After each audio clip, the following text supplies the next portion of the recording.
Suhuza mwese abayobozi ba CLF kuko mwatuzanye ubutumwa bwiza.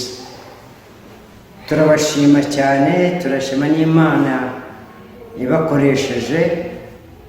Kera twari tuzi turi abantu bagendera mu mategeko, ariko twasanze amategeko ubwayo tutayuzuza natwe ubwacu.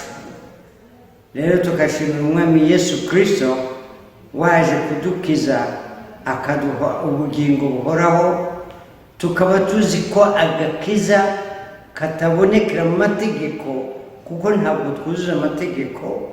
Nubwo bakera batangaga ibitambo, ariko ntabwo byakoraga ibyo. Yesu Kristo niwe witanzeho igitambo gikomeye kidukuraho ibyaha byose, noneho tugahinduka ab'Imana, tukaba twejejwe turi ab'Imana kubw'amaraso ya Yesu Kristo, kubw'ubuntu bw'Imana. Ubwo tukaba turabashimiye.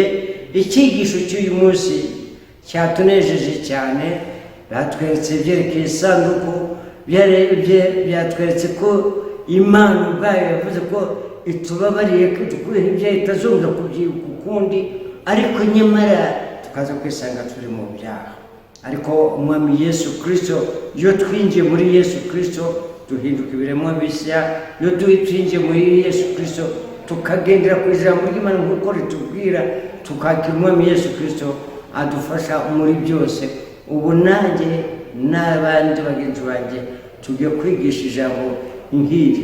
Turashimira CLF, turashimira IFI, mwese Imana ibaha umugisha mu izina rya Yesu Kristo. Amen.